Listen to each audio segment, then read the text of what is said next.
King Zephyrus stood on the observation deck of his royal ship, watching the stars that had been his people's home for thousands of years. The Voldani Empire stretched across 12 systems, each one carefully tended and shaped by his ancestors. His people were known throughout the galaxy as the great healers of worlds. When planets died from pollution or war, when atmospheres failed and oceans turned to poison, other species called the Valdani for help. The Valdani always answered. They had saved dying worlds for over 50 different alien species.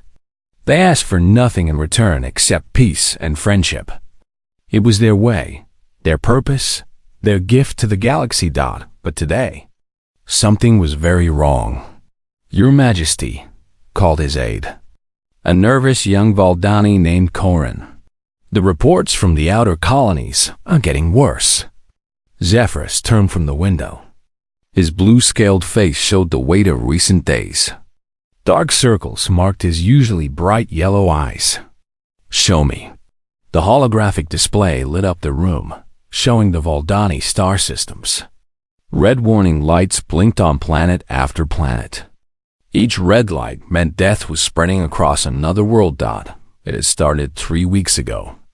Ancient satellites, older than recorded history, had suddenly awakened in the deepest parts of Valdani space. No one knew who had built them or why they had slept for so long. But when they activated, they began spraying a terrible poison into space.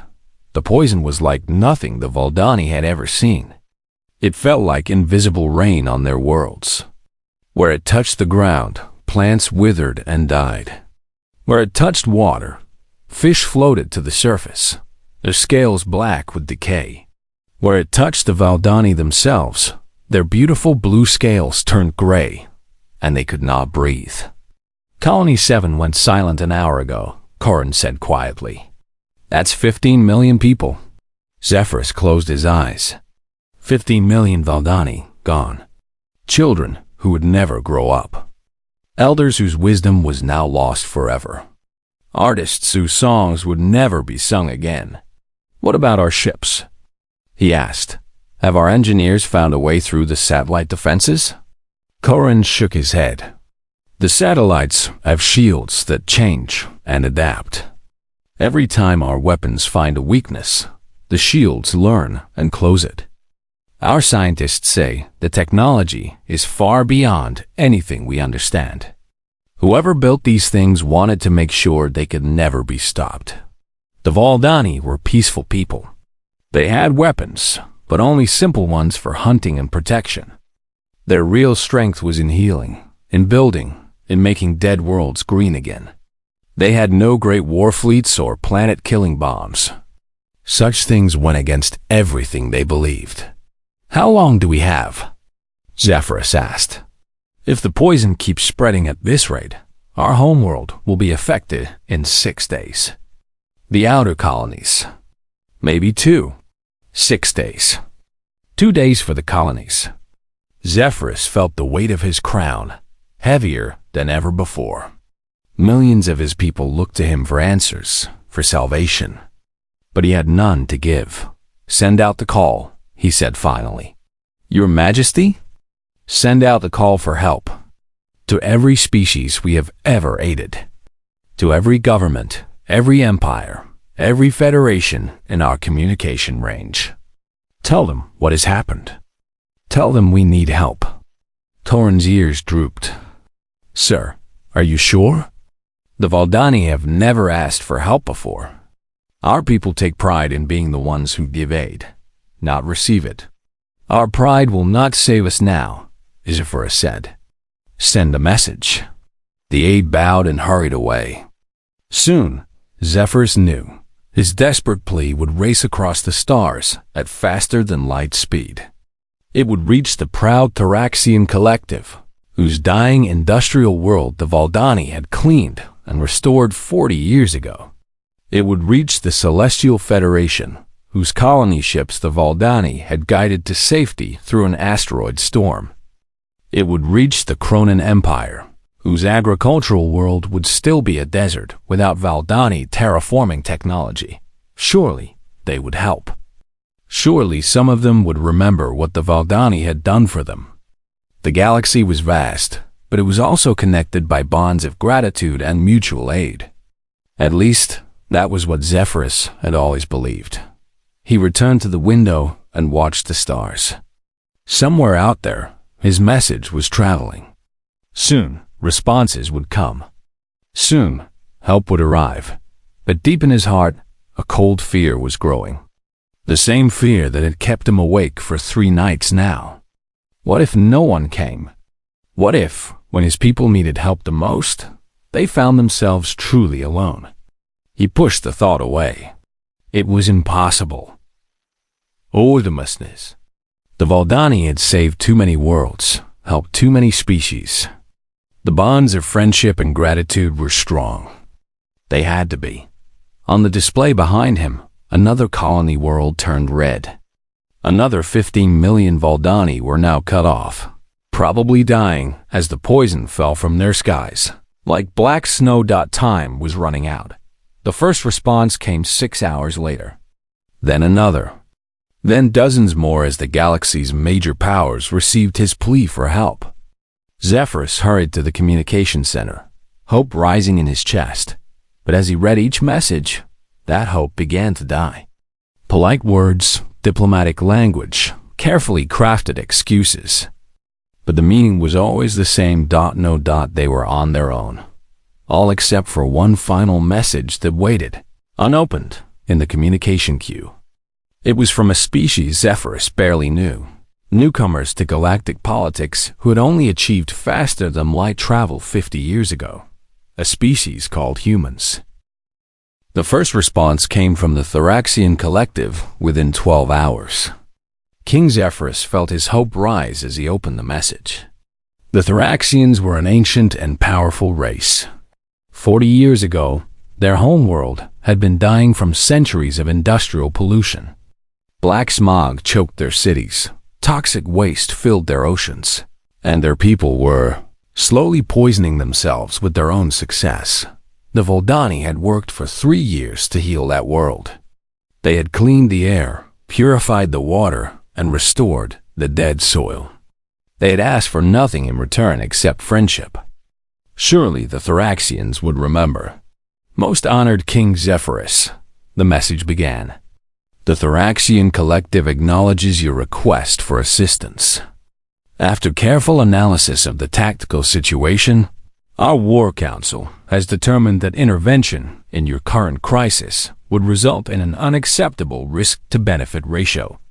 The ancient satellite network you describe poses a significant threat to any approaching fleet. Our computer models indicate a 73% probability of total fleet loss with only a 12% chance of mission success. We regret that we cannot provide the assistance you seek at this time. We will monitor the situation closely and consider future options as they develop. Zephyrus read the message 3 times before its meaning fully sank in. The Thraxians had run the numbers and decided his people were not worth the risk.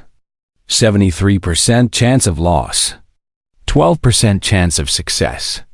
As if the lives of millions of Valdani could be reduced to cold mathematics. Monitor the situation, he said aloud, his voice bitter. They will watch us die from a safe distance. The next message came from the Celestial Federation 2 hours later. Zephyrus had helped guide their colony fleet through the Helix asteroid field 15 years ago. Without Valdani navigation expertise, those ships would have been torn apart by the spinning rocks and debris. 20 million Federation citizens owed their lives to that guidance. Esteemed King Zephyrus, their message read, the Celestial Federation extends its sympathy for your current difficulties. However, we are currently engaged in a crucial expansion period into the Outer Rim territories. Our entire fleet is committed to this historic mission to establish new colonies and secure our future. We cannot withdraw our forces at this critical juncture. We are confident that a species as resourceful as the Valdani will find a solution to this temporary setback. Temporary setback. Zephyrus wanted to laugh, but the sound that came out was more like a sob. Millions of his people were already dead, and more were dying every hour as the poison spread across their worlds. But to the Federation, this was just a temporary setback. The responses continued to pour in throughout the day. Each one was carefully worded, diplomatically polite, and absolutely useless. The Cronin Empire, whose agricultural world had been transformed from barren desert to fertile farmland by Valdani terraforming, claimed they were dealing with internal security matters and could not spare any ships. The Zephyrian Trade Union said they were in the middle of delicate negotiations with a potential new partner and could not risk appearing aggressive by deploying military forces. The Quantum Consortium cited budget constraints and the need for legislative approval before any military action. Excuse after excuse. Rejection after rejection. By evening, Zephyrus had received 43 responses. 42 said no. The 43rd was from a minor star nation, asking if the Valdani had considered diplomatic solutions to their crisis.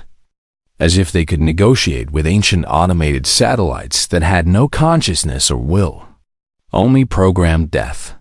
Corin found the king sitting alone in his private chambers, staring at the wall where portraits of his ancestors hung. Great kings and queens who had led the Valdani to prosperity and peace, who had built an empire based on healing and helping others. Your Majesty, Corin said softly. The latest reports from the colonies. How many? Zephyrus asked without looking up. 3 more worlds have gone silent. The poison reached the atmosphere of Colony Prime 6 hours ago. They have maybe 2 days before. The aide's voice trailed off. Colony Prime was home to 50 million Voldani, including the king's own sister and her family. I see. Zephyrus turned to face his aide. And still no one will help us. Sir, the responses are still coming in. Perhaps what? Perhaps someone will have a change of heart? Perhaps someone will remember that we saved their worlds, their people, their children? The king's voice was getting louder. We have helped everyone, Corin. Everyone. We turned dead worlds into gardens. We guided lost ships to safety. We freely shared our knowledge and our technology. And now, when we need help, when our people are dying, what do we get? He gestured at the communication screen, which showed a list of all the rejections. Mathematics, politics, budgets, convenient excuses. Zephyrus stood and walked to the window. In the distance, he could see the lights of the refugee fleet growing larger as more ships fled the dying colonies. Millions of Valdani crammed into cargo holds and passenger compartments, carrying nothing but the clothes on their backs and the hope that somehow, somewhere, they would find safety. The galaxy is not what I thought it was. Corin, I believed in friendship. I believed in gratitude. I believed that goodness would be rewarded with loyalty. He touched the glass with one scaled hand. I was a fool. Karn shifted nervously behind him. Your Majesty, there is one more message. It came in an hour ago, but I wanted to wait for the others first. Another rejection? I don't know, sir. It's from a species I've never heard of before. They call themselves humans. The message is very short. Zephyrus almost didn't turn around. What was the point? Another polite refusal. Another carefully worded excuse. But something in his aide's voice made him curious. Show me. The message appeared on the screen. Just 2 sentences in simple, direct language. We're coming. Hold on. For a moment, neither of them spoke. After hours of diplomatic language and complex explanations for why help was impossible, the simple directness of the message was shocking. Who are these humans? Zephyrus asked. Corin consulted his database. A relatively new species, Your Majesty. They achieved faster-than-light travel only 50 years ago. Their technology is basic compared to most galactic powers. They have a small empire, maybe 30 star systems. Nothing special about them that I can see. Have we ever helped them? Let me check. Yes, Your Majesty. 7 years ago, their Mars colonies had an atmospheric processor failure. We sent technical advisors and equipment. Saved about 20,000 colonists. 20,000. Such a small number compared to the billions the Valdani had helped over the centuries. And yet these humans, these newcomers with their basic technology and small empire, were the only ones willing to help. Outside the window, another ship joined the refugee fleet. Zephyrus closed his eyes and tried to push away the image of his sister's face. Tried not to think about whether she was still alive on Colony Prime. How long until they arrive? He asked, the humans? Their message didn't say, but based on their last known position and standard FDL speeds, maybe 4 days. 4 days. The poison would reach the homeworld in 6. If these humans could actually do something, if they had some plan or weapon that could penetrate the satellite defenses, there might still be time. It was a thin hope, thinner than the atmosphere on a dead world. But it was the only hope he had left. All around him, the galaxy's great powers were turning away, leaving the Valdani to face extinction alone. All except for one small, young species that apparently didn't know enough to be afraid. Perhaps that would make all the difference. The human fleet arrived exactly when they said they would. King Zephyrus watched through his ship's sensors as 12 human vessels dropped out of faster-than-light travel at the edge of Valdani space. For a moment, he felt crushing disappointment. 12 ships. That was all. The Thoraxian Collective could have sent 1,000 warships. The Celestial Federation commanded fleets that stretched across entire star systems. Even the smallest member of the Galactic Council could have fielded more vessels than this tiny human force. Your Majesty, Curran said hesitantly. Perhaps they're just the first wave? Maybe more ships are coming? But deep in his heart, Zephyrus knew better. This was it. This was all the help the Valdani would receive. 12 small ships from a species that most of the galaxy barely knew existed. The human flagship was approaching, requesting permission to dock. Zephyrus straightened his robes and prepared to meet the being who commanded humanity's relief force. At least he could thank them properly before they realized the hopelessness of the situation and left like everyone else. The docking tube connected with a soft hiss, and the airlock door slid open. The human who stepped through was smaller than Zephyrus had expected. Most galactic species were larger than the Valdani, but this human was actually shorter than he was. She had dark skin and gray hair pulled back in a tight style that looked practical rather than decorative. Her uniform was clean but showed signs of long use. Your Majesty, she said, bowing slightly. I'm Admiral Sarah Chun, commanding the Human Relief Task Force. We came as soon as we could. Her voice was steady, calm, without any of the hesitation or nervousness that Zephyrus had heard in the messages from other species. She spoke like someone who had already made her decision and wasn't looking for reasons to change it. Admiral Chun, Zephyrus replied. I must thank you for coming, but I fear you may not understand the full scope of what we face. The satellite network is protected by adaptive defenses that have already destroyed several of our ships. The technology is far beyond anything in our experience. Chun nodded.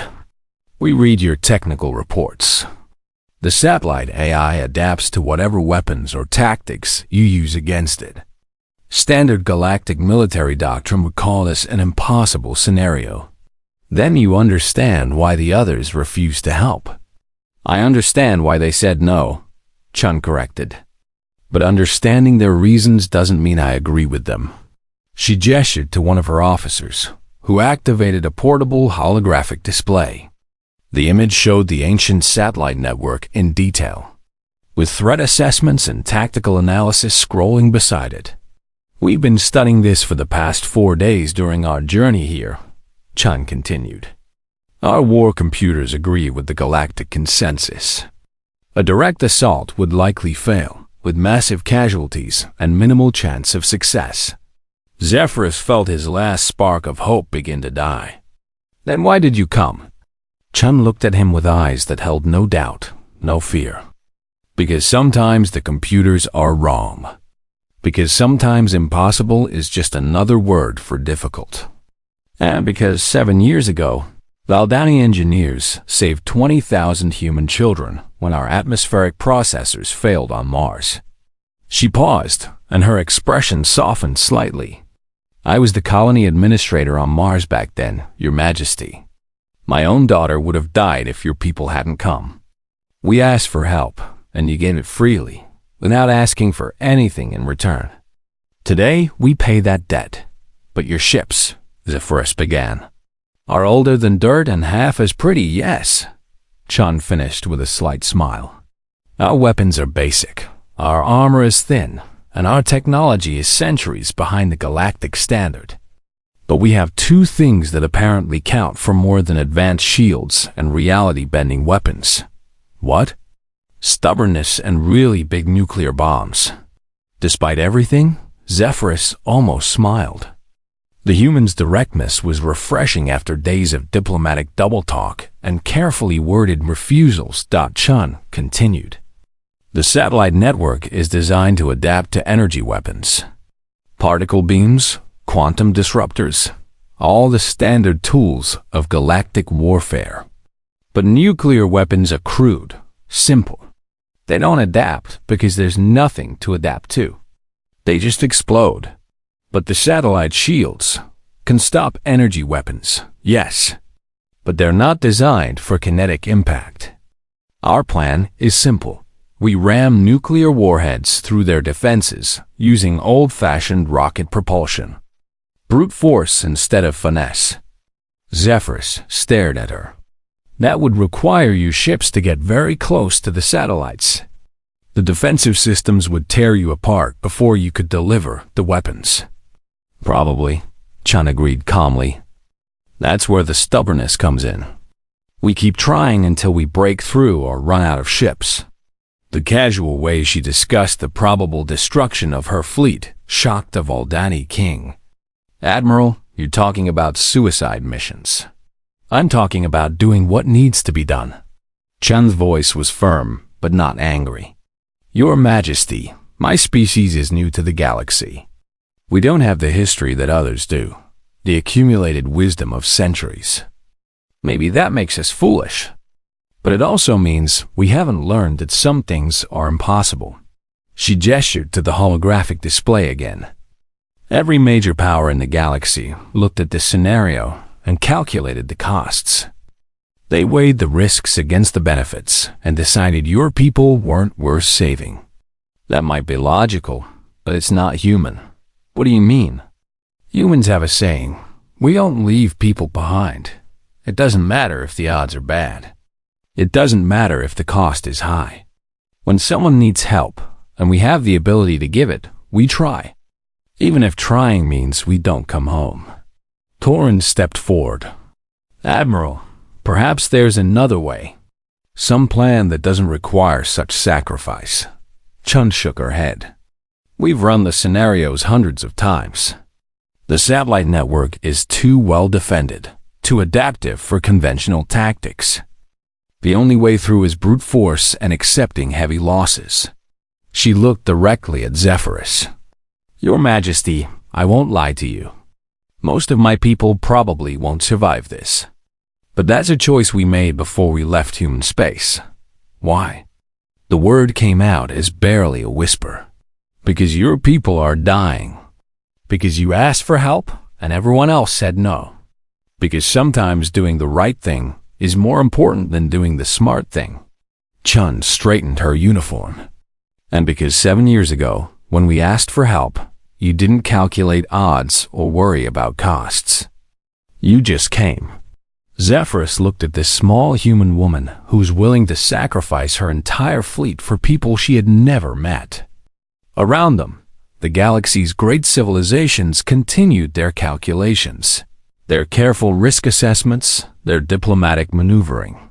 But here stood someone who measured friendship not in profit or political advantage, but in simple loyalty. "When do we begin?" he asked. "As soon as my ships are refueled and rearmed," Chun replied. "We estimate 18 hours to reach the satellite network. After that," she shrugged. "After that, we'll see what human stubbornness can accomplish against impossible odds." For the first time in days, King Zephyrus felt something other than despair. It wasn't quite hope. The odds were still terrible, the chances of success still minimal. But it was something odd. It was the knowledge that when the universe grew dark and cold, when the great powers turned away and left you to face extinction alone, there might still be someone willing to stand beside you, even if that someone was just 12 old, ships crewed by stubborn humans who didn't know enough to give up. The battle began at dawn, Valdani Standard Time. King Zephyrus watched from his flagship as the 12 human ships approached the ancient satellite network. The satellites had been sleeping for unknown centuries, but they awakened like angry hornets as the human fleet drew near. Streams of energy lanced out from their dark surfaces, weapons that had been old when his ancestors were still learning to use fire. The first human ship died in seconds.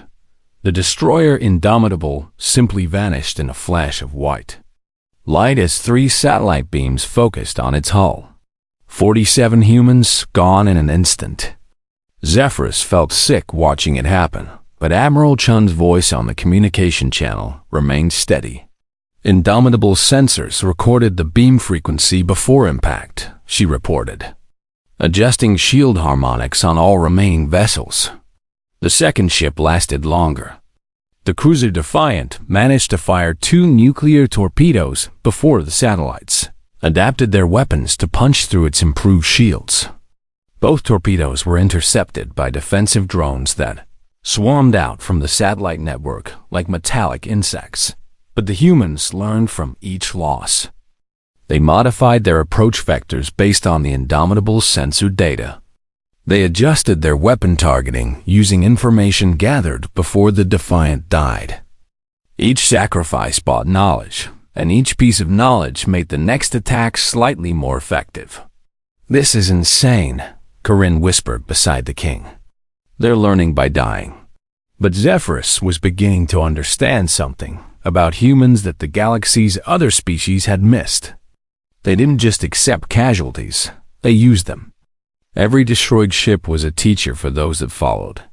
Every death had meaning if it brought them closer to victory. The third and fourth ships attacked together. The frigate Determination served as a decoy while the corvette Relentless tried to slip through the defensive net. The Determination drew the satellite weapon's attention and died protecting her sister ship. But the Relentless made it through the outer defenses before being destroyed by a backup system the humans hadn't known existed. "Backup. Defensive grid confirmed," came another calm report from Admiral Chun. "Plotting? New approach vectors." The Admiral's ship, the heavy cruiser Resolution, was coordinating the attack from the rear of the formation. Zephyrus could see her on the communication screen, a small woman, surrounded by displays showing the tactical situation and casualty reports. Her officers worked around her with quiet efficiency, treating each death as data to be analyzed rather than tragedy to be mourned. "How do they do it?" Zephyrus asked aloud. "How do they stay so calm while their people die?" "They mourn later," came a new voice. Zephyrus turned to see a human officer who had remained aboard his ship as a liaison. Lieutenant Commander Park, a young woman with tired eyes who had volunteered to coordinate with the Valdani fleet. "What do you mean?" the king asked. "Humans compartmentalize, Your Majesty. In battle, we focus on the mission. The grief, the anger, the pain, all of that gets locked away until the fighting is done. Then we mourn our dead and honor their sacrifice. But during the battle, emotion is a luxury we can't afford. On the screen, the 5th and 6th ships began their attack run. They had learned from the previous failures, approaching from different angles and using electronic countermeasures to confuse the satellite targeting systems. The destroyer, Courage, launched a spread of nuclear mines, while the frigate, Valor, provided covering fire. The mines were intercepted, but 2 actually made it close to the satellite network before being destroyed.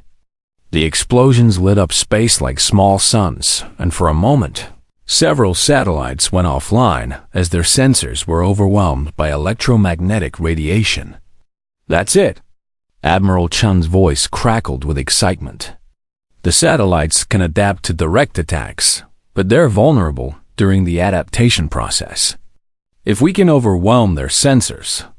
The 7th ship died implementing this new strategy, but not before confirming Chun's theory. The light cruiser, Honor, detonated its entire nuclear arsenal in a coordinated barrage that blinded half the satellite network for nearly 3 minutes. The 8th ship, the corvette, Spirit, used those precious minutes to penetrate deep into the defensive grid. But the corvette's crew discovered something worse than adaptive weapons. The satellites weren't just offensive, they were connected. Damage to one caused the others to compensate, rerouting power and sharing targeting information. The network was learning not just from each attack, but from each success. "The satellites are talking to each other," reported Captain Rodriguez from the destroyer Phoenix. Her ship was badly damaged, atmosphere leaking from a dozen hull breaches. "They're sharing data faster than we can adapt to it." "Understood," Admiral Chun replied. "New strategy. We hit them all at once, faster than they can communicate." What followed was something Zephyrus had never seen in all his years of studying galactic warfare. The remaining 4 human ships split up, each targeting a different section of the satellite network simultaneously. They weren't trying to destroy individual satellites anymore. They were trying to overwhelm the entire system's ability to process information. The destroyer Phoenix drove straight into the heart of the network, its captain manually piloting the ship through a maze of defensive fire. Captain Rodriguez's voice came over the communication channel one last time. "For the children of Mars, for the Valdani, for everyone who needs someone to stand with them." The Phoenix's nuclear reactor detonated in a controlled explosion that took out 7 satellites and disrupted the network's communication grid for 10 full minutes. In those 10 minutes, the remaining 3 ships struck like lightning. The cruiser Vengeance targeted the network's command nodes, using kinetic rounds fired at near light speed to punch through weakened defenses. The frigate Justice deployed a new weapon. The humans had cobbled together during the battle a nuclear torpedo with its guidance system, replaced by a human pilot. Lieutenant Commander Kim volunteered to fly the torpedo manually, guiding it through the defensive maze where automated systems would have been intercepted. Zephyrus watched in horror as the small craft weaved between energy beams and defensive drones. Kim's voice calm and professional as she reported her progress. Approaching target Satellite Cluster 7. Defensive drone swarm closing in. Impact in 30 seconds. "Kim, get out of there." Admiral Chun's voice cracked with emotion for the first time. "Eject and let the torpedo complete the run." "Negative, Admiral. The guidance system is damaged. If I eject now, the torpedo will miss. 20 seconds to impact." "Commander, that's an order." "Sorry, ma'am. Can't hear you through all this interference." 10 seconds. "Tell my family I love them." The explosion took out the satellite network's primary command center and sent cascading failures throughout the grid. Suddenly, the ancient weapons that had seemed invincible were confused, their targeting systems trying to adapt to 17 different problems at once. "Now," Chun shouted. "All remaining ships, full attack." But there was only one ship left. The Resolution, Admiral Chun's own vessel, charged into the chaos of the failing satellite network. Her crew had analyzed every attack, learned from every sacrifice, and identified the network's single point of failure, a master control satellite that coordinated all the others. The Resolution was dying as it made its final approach. Atmosphere vented from dozens of breaches. Her engines were failing, and her weapons were nearly depleted. But she still had one nuclear warhead left. And Admiral Chun had one last lesson to teach the galaxy about human determination. "Your Majesty," Chun's voice came over the communication channel, calm despite the alarms blaring in the background. "It's been an honor serving with you. Tell the galaxy that when someone asks for help, humans answer." The Resolution crashed into the master control satellite at full speed, her remaining nuclear weapon detonating on impact. The explosion was visible from light years away, a brief star that blazed for a moment and then faded. All around the satellite network, ancient weapons fell silent. Warning lights dimmed. The adaptive defenses that had seemed invincible went dark one by one as the network lost its central coordination. King Zephyrus stared at the tactical display in stunned silence. It was over. The threat that had killed millions of his people, that had driven the galaxy's greatest powers away in fear, had been stopped by 12 human ships and crews who refused to give up. All 12 ships were gone. Every human who had come to help the Valdani was dead. But they had succeeded where everyone else said success was impossible. In the distance, sensors detected the first signs of change. The bioweapon satellites were shutting down, their poison clouds beginning to disperse. The Valdani worlds would heal. The children would live. The humans had kept their promise, paid their debt, and shown the galaxy what true friendship meant, even if it cost them everything. Silence filled the command center of King Zephyrus's flagship. On the main display, the last readings from the satellite network showed all weapon systems offline, all defensive grids dark. The ancient threat that had poisoned Valdani worlds was finally dead, but the cost of victory was almost too much to comprehend. "Your Majesty," Curran said softly, "we're receiving reports from the outer colonies. The poison clouds are dispersing. Atmospheric readings are returning to normal." Zephyrus nodded but couldn't speak. His people would live. The children hiding in emergency shelters would see sunlight again.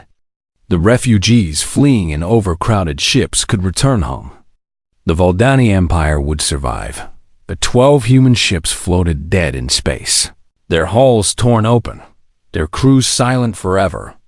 347 humans had died to save people they barely knew. Men and women with families, with children, with dreams and hopes for the future all gone. "The human government is requesting communication, sir," Curran continued. "They want to know about their fleet."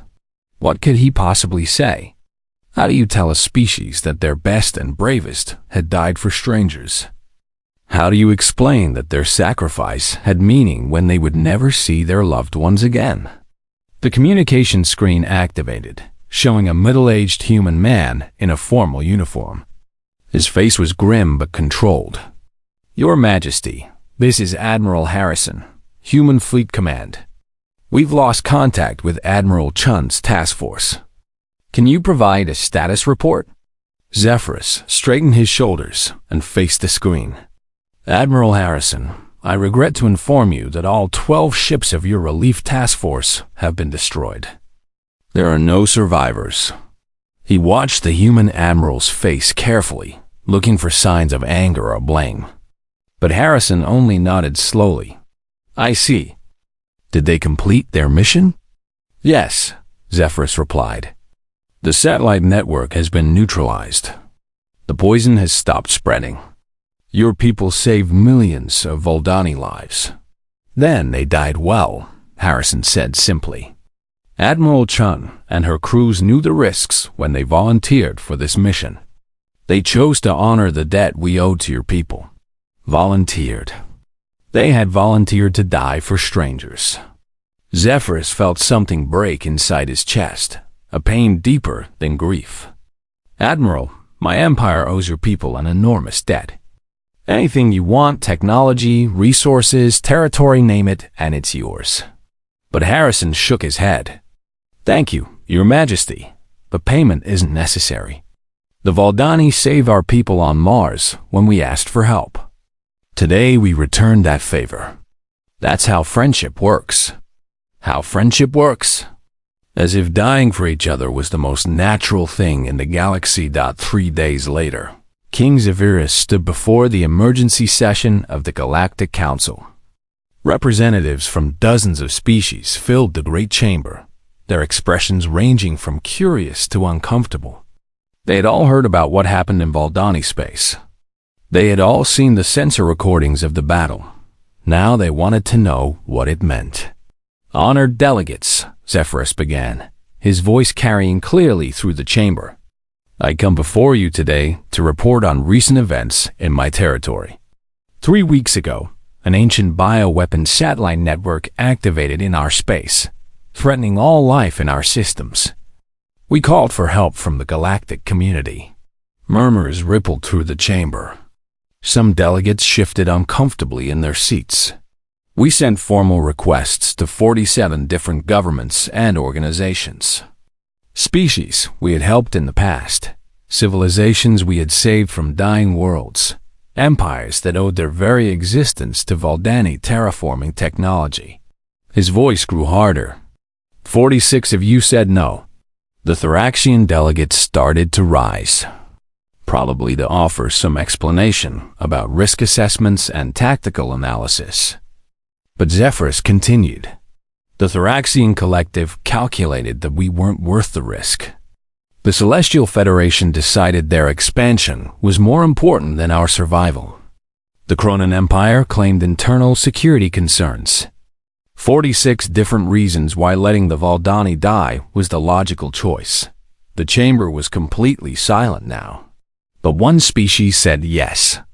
A small, young civilization that most of you barely acknowledge. A people with primitive technology and limited resources. A species that achieved spaceflight only 50 years ago." Zephyrus paused, letting his words sink in. "Humans." He activated a holographic display showing the battle. The delegates watched in silence as 12 small human ships charged into certain death to save strangers. They saw Admiral Chun's final transmission, Lieutenant Commander Kim's sacrifice, Captain Rodriguez's determination. They witnessed what true friendship looked like when everything else was stripped away. 347 humans died to save my people," Zephyrus continued. "They asked for nothing in return except the knowledge that they had honored a debt. When I offered them anything my empire could provide, they refused payment. Because to humans, friendship is not a transaction. It's a bond." The Thoraxian delegate finally found his voice. "Your Majesty, surely you understand that strategic considerations." "I understand perfectly," Zephyrus cut him off. "I understand that when the galaxy's great powers weigh friendship against profit, friendship loses. I understand that gratitude has an expiration date. I understand that the Valdani were fools to believe that good deeds would be repaid with loyalty." He gestured to the display again, now showing human and Valdani ships working together to deliver medical supplies to the recovering colonies. "But I also understand that there are still species in this galaxy who measure friendship differently, who stand by their allies even when it costs them everything." Zephyrus looked directly at the Thoraxian delegate. "Effective immediately, the Valdani Empire is withdrawing from all mutual aid agreements with the Thoraxian collective. Our terraforming technology will no longer be available to your worlds. The same applies to every species that refused our call for help." Shocked gasps echoed through the chamber. The Valdani were the galaxy's premier terraformers. Their withdrawal would leave dozens of worlds without hope of environmental restoration. "However," Zephyrus continued, "the Valdani Empire is pleased to announce a comprehensive alliance with humanity. We will share our terraforming technology exclusively with human colonies. We will provide technical support for human exploration efforts. And we will always answer when humans call for help, just as they answered when we needed them. The human ambassador, a young woman who had been sitting quietly in the back of the chamber, stood and bowed deeply. The human governments are honored by your friendship, Your Majesty. We won't forget the sacrifice your people made in trusting us. It is we who will not forget, Zephyrus replied. Your people taught the galaxy something important today. They showed that strength isn't measured in the size of your fleet or the power of your weapons. It's measured in your willingness to stand up for those who can't stand up for themselves. The session ended in chaos as delegates realized the full implications of what had just happened. The galactic balance of power had shifted. The newest, smallest, most primitive species in the Council had just become one of the most valuable allies in the galaxy, simply by doing what they thought was right. Later that day, as Zephyrus sat in his private chambers reviewing reconstruction plans for the damaged colonies, Karin brought him a message from Earth. It's from Admiral Chun's daughter, Your Majesty, the one who was saved on Mars. The message was simple, written in the same direct style that Zephyrus was learning to associate with humans. Your Majesty, my mother told me about the people who saved our world when I was small. I wanted you to know that she died proud, fighting for friends. That's what humans do. We stand by our friends, always. Zephyrus read the message 3 times, then carefully saved it in his personal files. Outside his window, human ships worked alongside Voldani vessels, beginning the long process of healing the damaged worlds. It would take years to fully repair the environmental damage, but they would do it together. The galaxy was a cold and calculating place, full of species that weighed every decision against profit and loss. But somewhere in that darkness, there were still lights. Still people who believed that friendship meant something more than mutual convenience. Still humans who would answer when someone called for help, no matter what it cost them. And that, Zephyrus realized, made all the difference in the universe. 6 months later, the first joint human Voldani colony was established on a world that had been dead for centuries. The planet bloomed under Voldani terraforming expertise and human determination. Children of both species played together in gardens that had been impossible just a year before.